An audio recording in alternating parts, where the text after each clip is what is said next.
hello बंधुসকল এইখিনি কি বস্তু চিনি পাইছেনে আপোনালোকে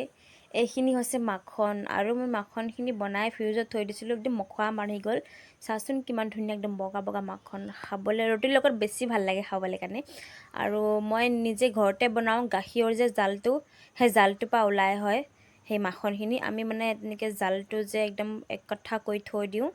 থৈ পেলাই পিছত মানে এনেকৈ বনাওঁ তাৰপিছত মই মাখনখিনি গোটেইখিনি উলিয়াই পেলাই তাক গেছত পগাম আৰু গেছত মানে অলপমান টাইম পগাবই লাগিব 1 ঘণ্টা 1.5 ঘণ্টামান পগাব লাগিব তেতিয়াহে যায় মাখন ওলাব আৰু চাওকচোন মাখনখিনি কিমান ধুনীয়া লাগিছে একদম তাৰপিছত মই গেছটো জ্বলাই ল'লোঁ তাৰপিছত মাখনখিনি পগাই লওঁ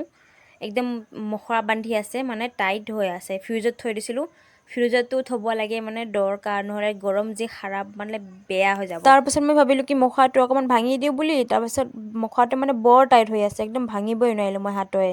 তাৰপিছত মই এনেকৈ গেছত পগাই ল'ম চাওকচোন গেছত পগোৱা 10-15 মিনিটৰ পিছত অলপমানহে পগাই হৈছে মানে পানী নিচিনা ওলাইছে এতিয়াও আৰু বহুত সময় পগাব লাগিব মখৰাটো এতিয়াও টাইটে হৈ আছে লাহে লাহে গৰম শেষা পালে মানে ভাঙি যাব গলি যাব আৰু গোন্ধটো ইমান ধুনীয়া আহিছে ওয়াও দেশী ঘিউ আপোনালোকেতো জানোই ঘিউ গোন্ধটো কিমান ভাল লাগে আৰু মই হাতৰ কচিখন লৰাই দি আছোঁ আৰু লগতে চাহু অকমান বনাই আছোঁ লগতে হাতা পাতেও সতি তাক লৰাই আছোঁ নহলে তলত লাগি ধৰিব কেৰাহীটোত খাপুতি ধৰিলে মানে জ্বলি যাব সেইকাৰণে তাক বায়ে বায়ে লৰাই থাকিব লাগে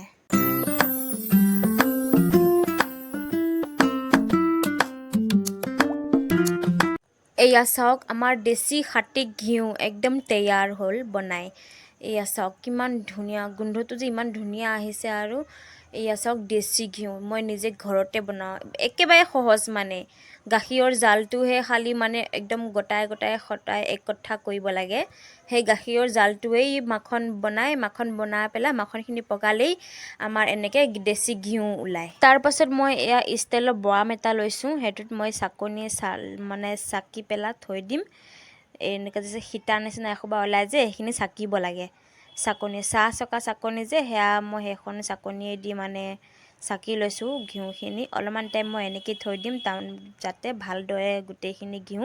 চাকি পেলাই সেই ডব্বাটোত পৰে